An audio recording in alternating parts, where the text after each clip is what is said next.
London never looked more polished than on a Friday evening, when the last light of the day slid across the stone facades and the city began to glow in warm, artificial gold. Inside one of those grand houses, in an old aristocratic neighborhood, the staff moved almost silently, polishing silver, arranging fresh flowers, and checking every detail twice before the family's guests arrived. Among them was Emma, the maid who always walked a little faster than the others, afraid of upsetting anyone, but still carrying a quiet grace in every gesture. She had started working in the Whitmore household 3 years earlier, after her mother fell ill and the family needed a more stable income.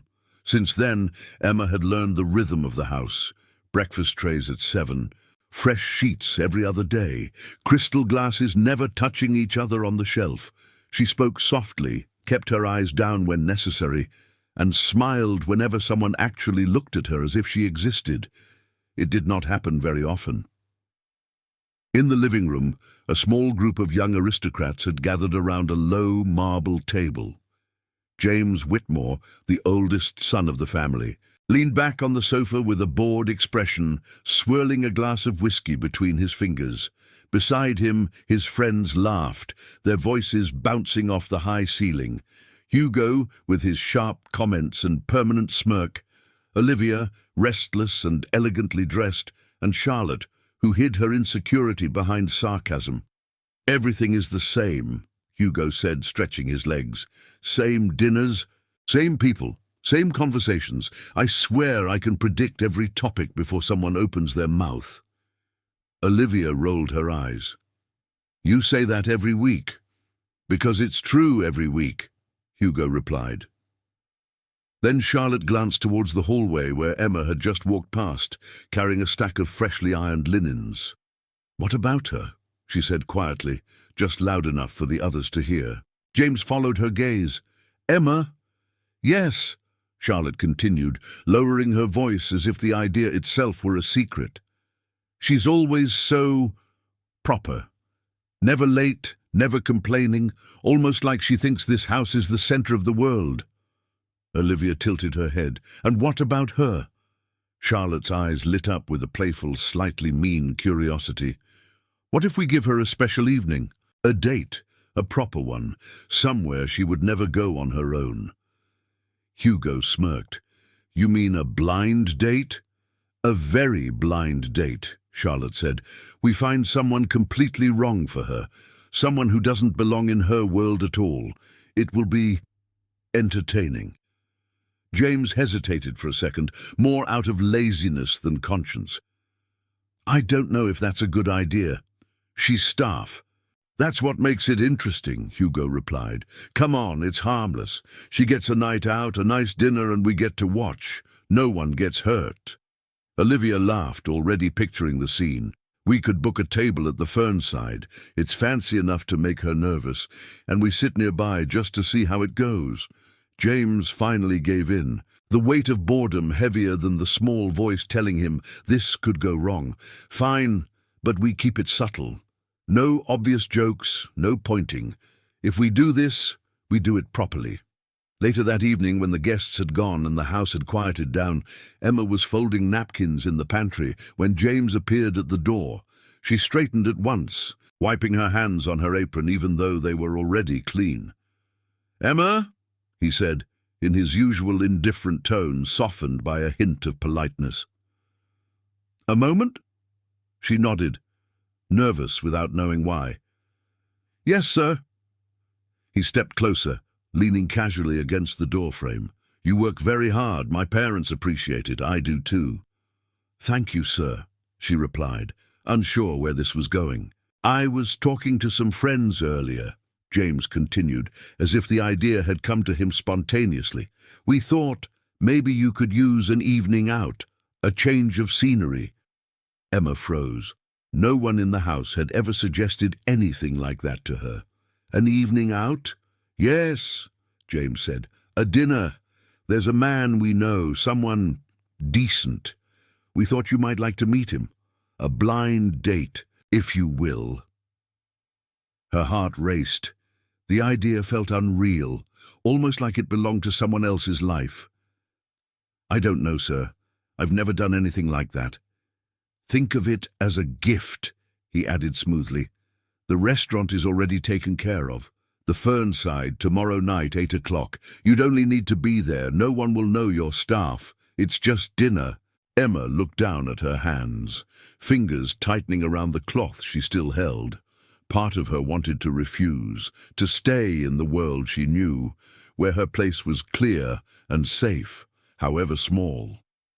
Another part of her, buried under years of routine, whispered that maybe she deserved one night that did not look like every other. "Do you think I should go, sir?" she asked carefully. James gave her a reassuring smile, one that felt practiced but convincing enough. "I think you might enjoy it." There was a long silence. Finally, Emma nodded. "All right, I'll go." "Good," he said quickly, as if afraid she might change her mind. "Wear something nice, no uniform, and don't worry about the bill. It's taken care of." When he left, Emma stood alone in the pantry, her thoughts racing. She imagined white tablecloths, gentle music, and someone looking at her as a woman, not only as the person who changed the sheets and cleared the plates. It was foolish, maybe, but hope had a way of slipping in through the smallest cracks. Across town, another household was preparing for a completely different kind of evening. In a quieter, even more imposing residence, Lady Eleanor, daughter of the Duke of Wexton, stood in front of her mirror, fastening a simple necklace. She had been invited to a small private dinner at the Fernside, a place she knew well, a place where everyone had money, manners, and secrets. Eleanor had grown up in rooms lined with portraits and expectations. At 24, she knew how to behave, what to say, and when to say nothing at all. She knew who approved of her and who watched her, waiting for a mistake. She brushed a strand of hair behind her ear and took a deep breath. Another dinner, another evening of polite conversations that never touched anything real. Her mother appeared at the door, elegant and composed. "You look lovely, dear. Remember, the Carmichaels will be there tonight. Their son is promising." "Of course," Eleanor said with a small, controlled smile. On the other side of the city, Emma stood in her tiny room above the servants' corridor, trying on the only dress she owned that was not part of a uniform. It was simple, in a soft blue fabric that had already seen a few years, but it fit her well enough. She pinned back her hair and added a small pair of earrings that had belonged to her mother. In the small mirror, she hardly recognized herself. Tomorrow evening, she would walk into a restaurant where the napkins were folded by people like her, not used by her. She did not know that in the same room, at another table, someone from a world she could never imagine entering would be watching. And she certainly did not know that a cruel idea, born out of boredom in the living room downstairs, would change the course of her quiet life. The next evening, the sky over London was a pale grey, the kind that made the city lights appear earlier than they should. Emma left the house with her coat pulled tightly around her, the address of the Fernside written carefully on a small piece of paper. She had checked the route 3 times before daring to step beyond the familiar streets near the Whitmore mansion. Her heart pounded as she approached the restaurant. The Fernside stood on a corner, its windows glowing softly, revealing glimpses of white tablecloths and neatly arranged cutlery. The doorman gave her a quick professional look, and for a moment she worried he would turn her away. Instead, he opened the door with a polite gesture. "Good evening, miss." "Good evening," she replied, her voice smaller than she wanted it to be. Inside, the air smelled of roasted herbs and expensive wine. Soft jazz played in the background. Conversations were low, smooth, almost rehearsed. Emma felt every step, every breath, as if the room were made of glass and she might break it by existing too loudly. A host approached her with a practiced smile. "Do you have a reservation?" "Yes," she said, straightening her shoulders. "I believe it's under Whitmore." He checked the list and nodded. "Of course. Your table is ready. Your companion has not arrived yet. Please follow me." Relief washed over her. She had been more afraid of being told there was no reservation than of the date itself. The host led her to a small table near the center of the room, not too close to the kitchen, not too close to the windows. She sat, placing her hands on her lap to hide their trembling. Across the room, at a larger table tucked in the corner, James, Hugo, Olivia, and Charlotte were already seated. They watched her discreetly over their menus, careful not to be obvious. "She actually came," Olivia whispered, half amused, half impressed. "I told you she would," Charlotte replied, lifting her glass. "She doesn't get many invitations like this." James shifted in his chair, suddenly less sure of himself. "We're just observing, nothing more." "Relax," Hugo said. "We're giving her a story to tell. She'll survive." At another table, near the windows, Eleanor sat with the Carmichael family and a few other guests. She wore a dark green dress and an expression that hovered between polite interest and quiet detachment. As the others discussed investments, art, and the latest charitable events, Eleanor's gaze drifted toward the center of the room. She noticed Emma before understanding what drew her attention. The woman at the small table looked nervous, but not out of place. There was something honest in the way she kept adjusting her posture, as if trying to find a position that felt right in a world that was not hers. Eleanor watched, curiosity growing. A few minutes later, the man arrived. He entered with hesitant steps, looking around as if searching for a sign that he belonged there. His suit was clean but not tailored, his shoes polished but modest. His hair had been combed carefully, and he held his coat folded over his arm. When the host approached him, he cleared his throat. "Reservation for Whitmore," he said, the name feeling strange on his tongue. "Right this way, sir." As he approached the table, Emma rose to her feet, her pulse rushing in her ears. The man smiled, a little awkwardly but genuinely. "Hello," he said. "You must be Emma." "Yes," she replied, matching his smile. "It's nice to meet you." "My name is Daniel," he added, pulling out her chair before taking his seat. "I hope I'm not too late." "Not at all," she said. "I just arrived." At the corner table, Hugo leaned in. "He's even more ordinary than I expected." Charlotte smirked. "Perfect." James, however, watched the scene with a growing knot in his stomach. From where he sat, he could see Emma's nervous laugh and Daniel's careful politeness. There was no obvious comedy in it, no exaggerated awkwardness. It looked uncomfortably like two normal people trying their best. Eleanor's attention remained on the small table as well. She caught fragments of their conversation between the clinking of glasses and the murmur of her own table. "So, what do you do, Daniel?" Emma asked. "I work at a small bookshop," he replied. "Nothing glamorous, but it's peaceful. Lots of regular customers, lots of shelves to put in order." "And you?" Emma hesitated. "I work in a house nearby, domestic work." "There's nothing just about that," he said quickly, before she could diminish it. "It's hard work. Important, too." She looked up, surprised by the simplicity and sincerity of his words.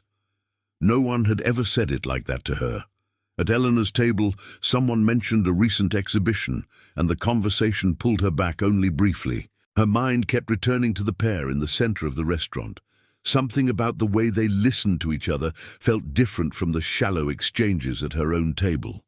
At the corner, Olivia's amusement began to fade into restlessness. "They're getting along," she murmured.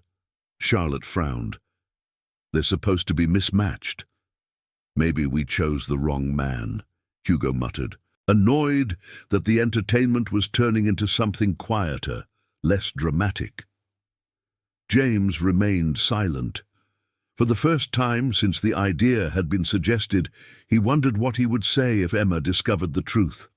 The thought tasted sour. As the evening went on, Emma relaxed bit by bit. She laughed at Daniel's stories about eccentric bookshop customers and shared small, carefully selected details about her own life. She did not mention the cruel boredom of people with too much money, but she did talk about her love of reading, something that rarely found space in her daily routine. "I always thought bookshops were magical," she said. "Even when I can't buy anything, just walking between the shelves feels peaceful." Daniel smiled warmly. "Then you should come by sometime. I'll show you the quiet corner no one else notices." At that moment, Hugo made a comment at the corner table, loud enough for Olivia and Charlotte to hear, but low enough that only their group would catch the meaning. "Look at them. She really thinks this is her night. Imagine her face if she knew this all started as a joke." Olivia giggled, but the sound came out thinner than before. Charlotte's smile faltered for a second, then returned, sharper. What they did not realize was that their timing and their carelessness had failed them. Eleanor, who had turned her head at the exact moment Hugo spoke, caught just enough of the sentence, just enough of the tone to understand. She glanced from their table to Emma's, then back again. The pieces shifted in her mind, clicking into place. The reservation under the name Whitmore, the group watching, whispering, not quite subtle. The way Emma kept glancing around as if unsure whose world she had stepped into. A familiar anger stirred in Eleanor's chest, quiet but firm. She had seen this pattern before, entertainment carved out of someone who did not have the power to object. She excused herself from the table, ignoring the puzzled look from her mother. "I'll be right back," she said. Eleanor walked slowly, giving herself time to decide what she wanted to do. She could sit back down, pretend she had heard nothing. Everyone else did, most of the time. Or she could step into the scene and accept whatever came with it. When she reached Emma and Daniel's table, both of them looked up at her in surprise. Up close, Eleanor could see the anxiety return to Emma's eyes, as if expecting to be told she was sitting in the wrong place. "I'm sorry to interrupt," Eleanor began, her voice calm but steady. "I won't take much of your time." Emma opened her mouth, unsure what to say, but Daniel spoke first. "Is there a problem?" Eleanor glanced, just once, toward the corner where James, Hugo, Olivia and Charlotte sat frozen, watching her with wide eyes. Then she returned her gaze to Daniel, and a small, honest smile touched her lips. "No," she said, "there's no problem at all." For a moment, the whole restaurant seemed to hold its breath. The corner table waited for her to expose everything, to embarrass Emma and Daniel as publicly as possible. That was how these things usually went. Humiliation answered with more humiliation, but Eleanor chose a different path. Looking directly at Daniel, loud enough for the nearby tables to hear, yet soft enough to remain intimate, she said, "I just wanted to say something." He frowned slightly. "Yes?" Her heart beat fast, but her decision did not waver. "I liked him." The words hung in the air. Simple and clear. Not a grand speech, not an accusation, just a quiet, undeniable statement. Eleanor turned slightly, allowing her gaze to brush past the corner table just long enough to let them see that she had understood everything. Then she gave Emma a gentle nod, a small gesture of respect, as if placing a shield in front of her without drawing a sword. Emma did not fully understand what had just happened, but she felt for the first time that evening that someone in the room was on her side. Daniel blinked, then broke into a hesitant, confused smile. "That's good to know," he said, playing along without knowing why. At the corner table, Hugo's smirk evaporated. Olivia looked away, embarrassed. Charlotte's fingers tightened around her glass. James felt a weight settling on his shoulders, heavier than before. The joke, once light and amusing, now looked exactly as it was, petty and small. Eleanor returned to her own table, her face composed, as if nothing unusual had happened. But inside, something had shifted. She had stepped, however quietly, out of the script written for her long ago, and at the center of the room, A simple evening between two people who were never meant to be the main characters of anyone's story had just become the beginning of something no one at the corner table had planned. The next morning, the Whitmore house looked exactly as it always did. Polished floors, framed paintings, and long corridors where voices rarely echoed. But beneath the familiar surface, something had shifted, as if the air itself carried a quiet tension. In the staff quarters, Emma folded clean towels with movements that were precise but slower than usual. Her thoughts kept drifting back to the previous night. The restaurant, Daniel's shy smile, the way he had listened to her as if every word mattered, and then the stranger, the elegant woman who had approached their table and simply said she liked him, as if placing a seal on the moment. Emma still did not understand why that sentence had felt so important. She only knew it had given her a kind of protection she could not name. "Earth to Emma," one of the other maids, Lucy, whispered, nudging her with an elbow. "You've folded that same towel 3 times already." Emma blinked and looked down. "Sorry, long night." Lucy studied her face. "You went out, didn't you? I heard Mr. James told Mrs. Cooper you'd be off for the evening. So? Was it nice?" Emma hesitated. Every instinct told her to keep her life small and quiet, to avoid becoming a topic of conversation. But the memory of the soft light in the restaurant, of Daniel asking her questions no one else had ever bothered to ask, broke through her caution. "It was different," she said finally. "I had dinner at the Fernside." Lucy's eyes widened. "That place with the white tablecloths and the tiny portions?" Emma laughed softly. "Yes, that one." "And the man?" Lucy leaned closer. "Was he horrible? Handsome? Boring?" "He was kind," Emma answered simply. "More than I expected." Lucy smiled. "Well, that's something." Neither of them noticed that Mrs. Cooper, the housekeeper, had passed by the open doorway just in time to catch the words, "the Fernside and dinner." Her expression tightened almost imperceptibly. Upstairs, in a sitting room overlooking the garden, James sat with a cup of coffee growing cold in his hand. Hugo's messages lit up his phone, each one more flippant than the last. "She has no idea. You should have seen your face when Eleanor stood up." "Relax. It was just a joke." James locked the screen without replying. The joke no longer felt harmless. When he closed his eyes, he saw Emma's uncertain smile, Daniel's hopeful one, and the calm certainty in Eleanor's voice when she said she liked him. It had been the smallest sentence, yet it had landed like a verdict. His mother entered the room, a newspaper in hand. "Good morning, James. You look tired." "Didn't sleep very well," he muttered. She glanced at him over the top of the paper. "Late night?" "Something like that." She let it go for the moment. In their world, late nights and vague answers were nothing unusual. Across town, in the Wexton residence, Eleanor sat at a long breakfast table that had always felt too big for the number of people who actually used it. Her father, the Duke, read through financial reports. Her mother leafed through social pages and charity invitations. "There's a photograph of you from last night," her mother commented casually. "You looked lovely. There's a mention of the Carmichael boy as well. He seemed quite taken with you." Eleanor stirred her tea, not looking up. "He seemed quite taken with his own voice." Her mother gave her a warning look. "Eleanor."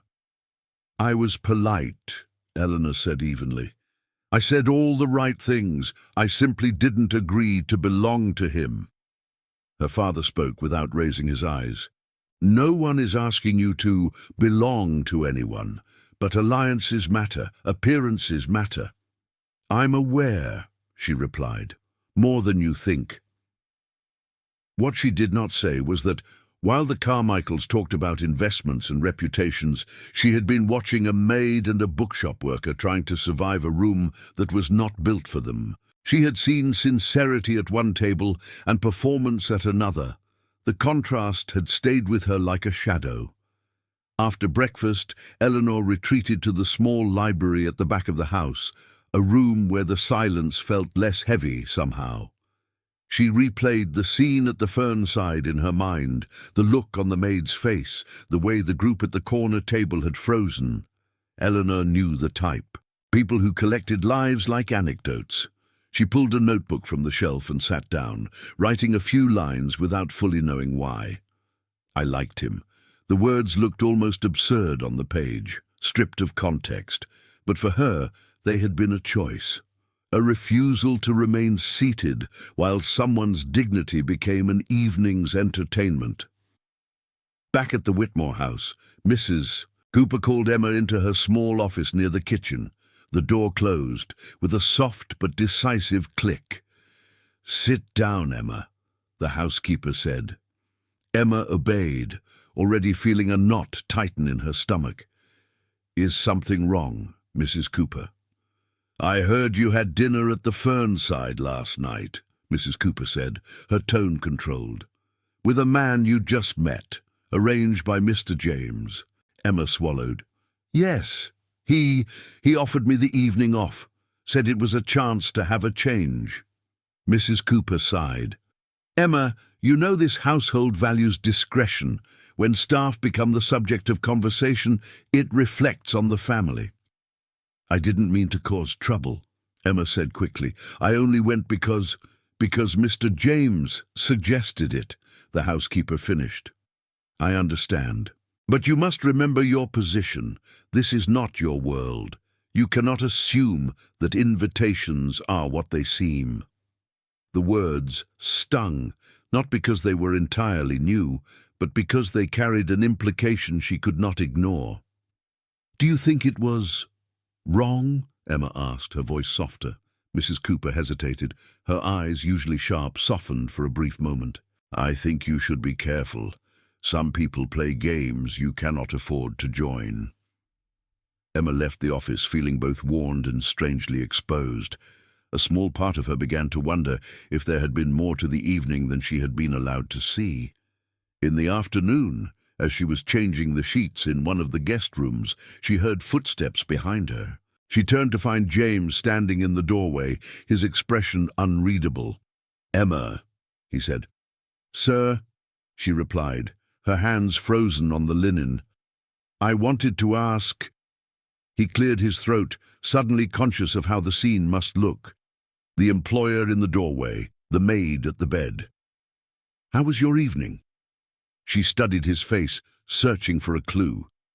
"It was nice. The restaurant was beautiful. Daniel was kind." "I'm glad to hear it," he said, but the words felt heavy. "Was there a reason you're asking, sir?" she ventured, a quiet suspicion beginning to form at the edges of her mind. James opened his mouth, then closed it again. The truth sat just behind his teeth, but saying it out loud would mean admitting that he had used her life as entertainment. "I just wanted to make sure everything was in order," he said finally, "that you felt safe." "I did," she replied, but the certainty in her voice was thinner than it had been an hour earlier. After he left, Emma pulled the sheets tight with more force than necessary. The edges of the pleasant memory were beginning to fray. Later that week, in a quiet street not far from the city centre, Daniel straightened the front display of the bookshop where he worked. Life, for him, had returned to its usual rhythm. Early mornings, new arrivals, regular customers who greeted him by name. But every time the bell above the door rang, a small part of him hoped it would be her. He still did not know that the dinner at the Fernside had been arranged by people who considered both of them an experiment. He only knew that he had enjoyed talking to Emma in a way he had not felt for a long time. As he restocked a shelf, his manager, an older man with kind eyes, watched him with mild curiosity. "You're distracted, Daniel." "Just thinking," Daniel said, placing a book in its proper place. "About someone?" the manager asked, not unkindly. Daniel allowed himself a small smile. "Maybe." The older man nodded. "Well, if she likes bookshops, she's worth thinking about." In another part of the city, Eleanor stood at a window in her father's study, looking down at the street where people passed by without knowing who lived behind the high walls. Her father spoke on the phone behind her, negotiating something that involved numbers too large to feel real. She thought of leaving the house, of walking into a place where no one knew her last name. A bookshop, perhaps. Somewhere, she sensed, the consequences of one sentence spoken in a restaurant were beginning to spread like ripples on water. None of them knew yet how far those ripples would reach.